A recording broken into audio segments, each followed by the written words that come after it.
Hello everyone, welcome to my YouTube channel. So our today's topic of discussion is effect of catalyst. That means catalyst का क्या effect पड़ेगा rate of reaction पे। तो catalyst सबसे पहली चीज़ होता क्या है, एक ऐसा सब्सटेंस जो रेट ऑफ रिएक्शन को इंक्रीज कर रहा है बट उसमें खुद में कोई परमानेंट केमिकल चेंज नहीं आ रहा। जैसे इस एग्जाम्पल की हम बात करें, KClO3 का डिकम्पोजिशन हो रहा है जिसमें आप MnO2 को ले रहे हो एज अ कैटलिस्ट, तो MnO2 में परमानेंटली कोई चेंज नहीं आएगा। सिर्फ क्या होगा, ये हेल्प करेगा इंटरमीडिएट बनाने में, और इंटरमीडिएट में भी ऐसा जहाँ पर एनर्जी जो है एक्टिवेशन एनर्जी को कम करने का काम करेगा। तो होता क्या, कई बार कैटलिस्ट जो है ना रेट ऑफ रिएक्शन को बढ़ाने की बजाय कम कर देता है, तो उस केस में हम नाम देते हैं इनहिबिटर। उस केस में जो कैटलिस्ट हम यूज़ करें उसको नाम देंगे इनहिबिटर। तो कैटलिस्ट का जो एक्सप्लेनेशन है कि उसका काम कैसे होगा वो हम बता सकते हैं इंटरमीडिएट कॉम्प्लेक्स थ्योरी से। अभी थ्योरी हमें क्या बोलती है, ये थ्योरी में बोलती है कि कोई भी कैटलिस्ट केमिकल रिएक्शन में पार्टिसिपेट करता है, वो टेम्परेरी बॉन्ड बनाएगा रिएक्टेंट के साथ, जिसकी वजह से एक इंटरमीडिएट कॉम्प्लेक्स बनेगा। उस इंटरमीडिएट की क्या होगा, एक ट्रांजिटरी एग्जिस्टेंस होगी, मतलब थोड़े टाइम के लिए वो इंटरमीडिएट एग्जिस्ट करेगा और फिर वो इंटरमीडिएट डिकम्पोज हो जाएगा और प्रोडक्ट बना देगा और वापस से हमारा कैटलिस्ट जो है रीजनरेट हो जाएगा। सपोज हम लेते हैं ए और बी कोई रिएक्टेंट है, साथ में हमारे पास सी कोई कैटलिस्ट है। अब आपने इन रिएक्टेंट से प्रोडक्ट बनाना है, प्रोडक्ट आपका कुछ ए बी बन रहा है। तो सबसे पहले क्या होगा, ए और बी के बीच में बॉन्ड बनना शुरू और साथ में ये कैटलिस्ट के साथ बॉन्ड बना रहे हैं। अल्टीमेटली ये बॉन्ड्स जो है इतने ज़्यादा स्टेबल नहीं होंगे, इसकी कुछ ही देर के लिए एग्जिस्टेंस होगी, ये ब्रेक हो जाएंगे, ए बी बन जाएगा आपके पास और सी रीजनरेट हो जाएगा। इसका मतलब कैटलिस्ट तो हमारा रीजनरेट हो गया और प्रोडक्ट हमारे बन गए which is A B. Clear? तो इंटरमीडिएट कॉम्प्लेक्स थ्योरी हमें यही बोलती है कि जो कैटलिस्ट है वो किसी केमिकल रिएक्शन में पार्टिसिपेट करके आपके पास एक बार टेम्परेरी बॉन्ड बना देगा रिएक्टेंट के साथ, और वो टेम्परेरी बॉन्ड जो है वो कहाँ बनेंगे, एज ए इंटरमीडिएट कॉम्प्लेक्स बनाएंगे, और फिर वो आपके पास इंटरमीडिएट जो है वो इतना ज़्यादा स्टेबल नहीं होगा, वो डिकम्पोज हो जाएगा और फाइनली आपको प्रोडक्ट मिल जाएगा और कैटलिस्ट जो एज इट इज़ रीजनरेट हो जाएगा। अब ये होता कैसे है इसको और डिटेल में देखते हैं। अब कैटलिस्ट का जो मेन काम होता है ना, वो ये होता है एक बैरियर को कम करना। सपोज आपने एक ग्राफ ड्रॉ किया potential energy versus reaction coordinate के बीच में, ये हमने ऑलरेडी डिस्कस भी किया था ग्राफ के बारे में थोड़ा सा। अब कोई भी रिएक्शन को होना है ना, तो उसमें ये रिएक्टेंट्स को ये बैरियर को क्रॉस करना पड़ेगा, तभी अगर ये बैरियर को क्रॉस कर पाएंगे तभी ये प्रोडक्ट का फॉर्मेशन हो पाएगा। तो अभी आपके पास मान लो इतनी एनर्जी नहीं है, इस बैरियर को क्रॉस करने के लिए जो अमाउंट ऑफ एनर्जी चाहिए होती है उसको नाम देते हैं हम एक्टिवेशन एनर्जी। मान लीजिए रिएक्टेंट के पास उतनी एनर्जी अवेलेबल नहीं है और टेम्परेचर बढ़ाने से रिएक्शन की कंडीशंस चेंज हो रही है, तो उस टाइम पे हम क्या करते हैं, कैटलिस्ट डाल देते हैं। अब उस कैटलिस्ट का काम क्या होगा, इस बैरियर को कम कर देगा। ये जो बैरियर क्रॉस करना था रिएक्टेंट को, इसी को ही कम कर दिया किसने, कैटलिस्ट ने। तो हम यही चीज़ बोलते हैं कि कैटलिस्ट काम क्या करता है, जो भी आपके पास रिएक्शन का बैरियर है ना उसको कम कर देगा, दैट मीन्स पोटेंशियल एनर्जी को कम कर देगा। दूसरी तरह से हम बोलें, इस बैरियर को क्रॉस करने के लिए एनर्जी जो चाहिए थी उसका नाम था एक्टिवेशन एनर्जी, एक्टिवेशन एनर्जी को कम कर देगा। तो जैसे ही ये बैरियर कम हुआ आपके पास, अगर हम एक रियल लाइफ एग्जांपल की बात करें, हमें यहाँ चढ़ना है, इस हाइट तक पहुँचना है, आपको इस हाइट तक जल्दी पहुँच पाओगे, ये फर्स्ट वाली हाइट तक या ये सेकंड वाली हाइट तक? ऑब्वियसली जो नीचे वाली हाइट है उस पर हम जल्दी पहुँच पाएंगे। तो जैसे ही बैरियर कम हुआ, रेट ऑफ रिएक्शन बढ़ जाएगा, क्योंकि रिएक्शन जो है वो फास्टर स्पीड से होने लग जाएगी। और आर्हेनियस इक्वेशन से भी हमने ये चीज़ देखी थी कि जितनी कम एक्टिवेशन एनर्जी की वैल्यू होगी उतना ही रेट ऑफ रिएक्शन क्या होगा, ज़्यादा होगा। दूसरी कुछ फीचर्स हम बात करें कैटलिस्ट के, तो क्या होते हैं, आप एक स्मॉल अमाउंट ऑफ कैटलिस्ट भी लेते हो ना, वो एक लार्ज अमाउंट ऑफ रिएक्शन को कैटलाइज कर सकते हैं। दूसरी चीज़, एक कैटलिस्ट कभी भी आपके पास गिव्स एनर्जी को चेंज नहीं करता। मान लीजिए आपके पास कोई रिएक्शन है, स्पॉन्टेनियस है, स्पॉन्टेनियस का मतलब जो खुद ब खुद हो रही है, और स्पॉन्टेनियस रिएक्शन के लिए डेल्टा जी की वैल्यू क्या होती है, नेगेटिव होती है। तो कैटलिस्ट कभी भी उस रिएक्शन पे काम नहीं करेगा जहाँ पे डेल्टा जी पॉजिटिव है। इसका मतलब कोई नॉन स्पॉन्टेनियस रिएक्शन है, आप सोच रहे हो वो खुद ब खुद नहीं हो रही है, आप उस रिएक्शन को पॉसिबल करवाना चाहते हो, वहाँ पर कैटलिस्ट का कुछ काम हो, तो ऐसा नहीं होगा।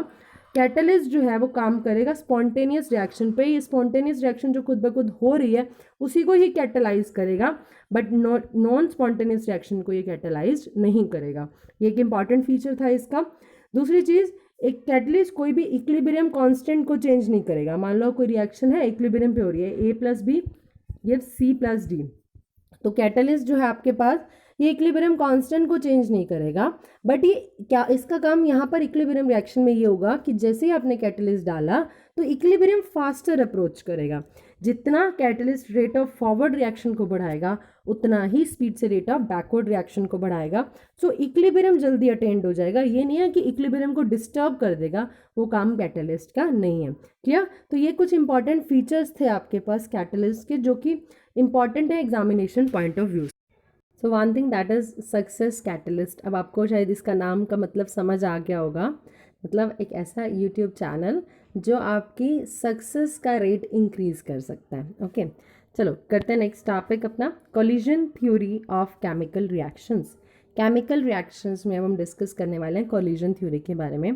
हालांकि अर्हेनियस जो इक्वेशन है वो एक वाइड रेंज ऑफ सर्कमस्टांसेस में एप्लीकेबल थी, बट जो कोलिजन थ्योरी थी और किसने डेवलप की, वो मैक्स स्ट्रॉज ने एंड विलियम लुइस ने 1916 से 1918 के बीच में ये थ्योरी आई थी।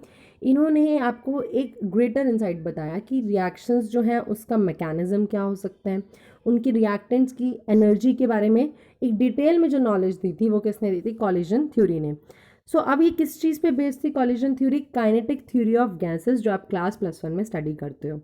इस थ्योरी के अकॉर्डिंग क्या था, रिएक्टेंट मॉलिक्यूल को हमने मान के चला है कि वो हार्ड स्फीयर्स हैं और जो रिएक्शन है वो तब होगी जब मॉलिक्यूल्स आपस में एक दूसरे के साथ कलाइड करेंगे।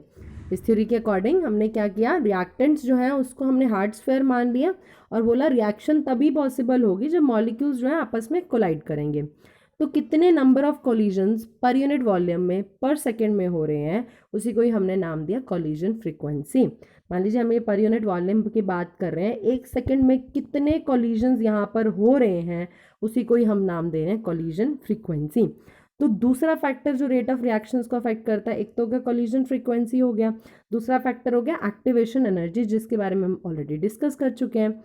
अब मानते हैं हम कोई रिएक्शन है हमारे पास A + B से हमारे प्रोडक्ट बन रहा है, तो रेट ऑफ रिएक्शन हम कैसे लिख सकते हैं, rate is equal to ZAB into e⁻⁻ clear, which is ZAB e⁻⁻ जहाँ पर Z जो है वो क्या है, कॉलिजन फ्रीक्वेंसी है जो अब हम डिस्कस कर चुके हैं, और EA/RT एक्सपोनेंशियल की पावर -EA/RT ये हमें रिप्रेजेंट कर रहा है कि कितने फ्रैक्शन ऑफ मॉलिक्यूल्स जो हैं जिनकी energy greater than activation energy है, वो क्या बता रहा है हमें, ये फैक्टर बता रहा है। क्लियर? तो यहाँ पर Z हमें क्या बता रहा है, कॉलिजन फ्रीक्वेंसी के बारे में, जो e⁻⁻ है ये हमें बता रहा है कि कितने फ्रैक्शन ऑफ मॉलिक्यूल्स ऐसे हैं हमारे पास जिनकी एनर्जी जो है एक्टिवेशन एनर्जी से ज़्यादा है। अब अगर आप इस इक्वेशन को कंपेयर करो आर्हेनियस इक्वेशन से, तो आर्हेनियस इक्वेशन क्या आती है आपके पास, K = A e⁻⁻ और ये इक्वेशन हमारे पास क्या अगेन रेट है, रेट कांस्टेंट के टर्म में हम इसको एक्सप्रेस करते हैं ZAB into e⁻⁻ that means जो यहाँ पर कॉलिजन फ्रीक्वेंसी है वो किसके बराबर होगी, आर्हेनियस कांस्टेंट के बराबर होगी। सो ए रिलेट कर रहा है किससे, कॉलिजन फ्रीक्वेंसी से। तो ये जो इक्वेशन है ना 4.23 आपके पास, ये रेट कांस्टेंट की वैल्यू सही बता रही है किन रिएक्शंस के लिए, जहाँ पर एटॉमिक स्पीशीज इन्वॉल्व है या फिर सिंपल मॉलिक्यूल इन्वॉल्व है। बट जब आपने कॉम्प्लेक्स मॉलिक्यूल में इक्वेशन को लगा के देखा ना, तो वहाँ पर आपको एक्यूरेट रिजल्ट्स नहीं देखने को मिले, कुछ डेविएशंस देखने को मिली। अब ऐसे डेविएशंस आने का कारण क्या है, क्या रीज़न है कि आपके पास सिंपल मॉलिक्यूल्स में तो ये इक्वेशन एप्लीकेबल है जबकि कॉम्प्लेक्स मॉलिक्यूल में इक्वेशन एप्लीकेबल नहीं है। इसका सीधा सा ये रीज़न है कि जितने भी कॉलिजन्स आपके पास हो रहे हैं वो सारे इफेक्टिव कॉलिजन्स नहीं हैं। हमने बोला ना यहाँ पर रिएक्शन तभी पॉसिबल होगी जब मॉलिक्यूल्स आपस में टकराएंगे, मॉलिक्यूल्स कलाइड करेंगे, तभी रिएक्शन पॉसिबल होगी। तो इसका मतलब तो ये हुआ ना कि जितने भी मॉलिक्यूल्स आपस में कोलाइड कर रहे हैं वो सभी ही आपके पास प्रोडक्ट को लीड नहीं कर रहे हैं। अब समझते हैं इफेक्टिव कॉलिजन्स का मतलब क्या होगा। ऐसे कॉलिजन जिसमें मॉलिक्यूल्स जो हैं उनके पास कुछ सफिशिएंट काइनेटिक एनर्जी होगी जिसको आप थ्रेशोल्ड एनर्जी भी बोलते हो।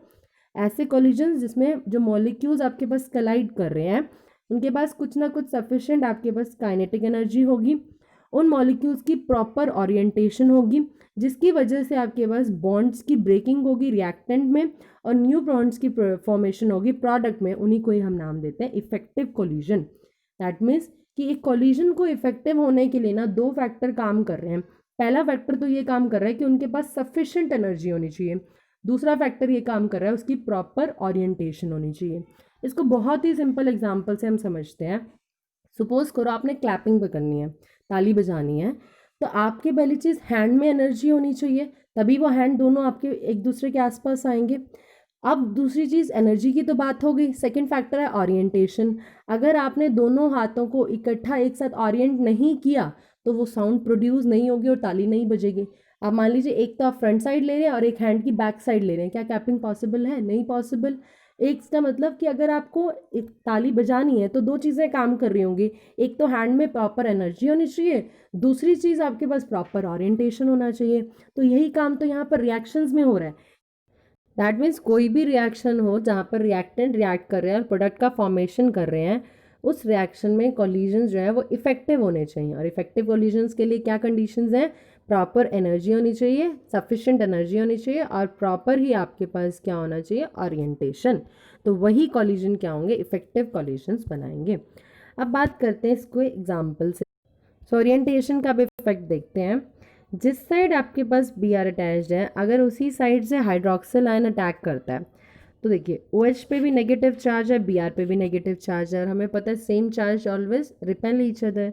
तो जैसे ही OH नेगेटिव इधर अटैक करेगा, Br नेगेटिव और इसके बीच में रिपल्शंस होगी, तो रिएक्टेंट क्या होंगे? बाउंस बैक हो जाएंगे और कोई भी प्रोडक्ट का फॉर्मेशन नहीं होगा। दूसरे केस में Br नेगेटिव आपके पास जो है फ्रंट साइड पे और OH नेगेटिव बैक साइड से अटैक कर रहा है, तो स्टीरिक हिंड्रेंस ज़्यादा नहीं होंगे, रिपल्शंस नहीं होंगी, तो उस केस में आपके पास प्रोडक्ट का फॉर्मेशन हो जाएगा। दैट मीन्स कि अगर अपने प्रोडक्ट की फॉर्मेशन करनी है तो एक प्रॉपर ओरिएंटेशन भी ज़रूरी है। अगर प्रॉपर ओरिएंटेशन होगी तो आपके पास बॉन्ड फॉर्मेशन होगा और प्रोडक्ट का फॉर्मेशन होगा। अदरवाइज इम्प्रॉपर ओरिएंटेशंस की वजह से क्या होगा?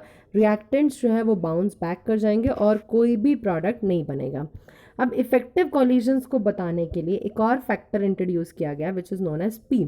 इसको हम क्या बोलते हैं? प्रोबेबिलिटी या स्टीरिक फैक्टर। अब ये हमें क्या बताता है कि किसी भी कॉलिजन में अगर आपके पास कोई भी कॉलिजन हो रहा है तो मॉलिक्यूल्स जो है वो प्रॉपरली ओरिएंट होने चाहिए। तो अब इसको इंट्रोड्यूस करने के बाद जो रेट ऑफ रिएक्शन है वो क्या बन गया?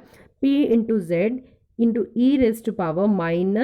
E⁻⁻ तो कोलिजन थ्योरी में हमें ये चीज़ पता चली कि एक्टिवेशन एनर्जी और मॉलिक्यूल की प्रॉपर ओरिएंटेशन ये दोनों मिलके ही हमें ये बताएंगी कि इफेक्टिव कोलिजन्स होंगे या नहीं होंगे।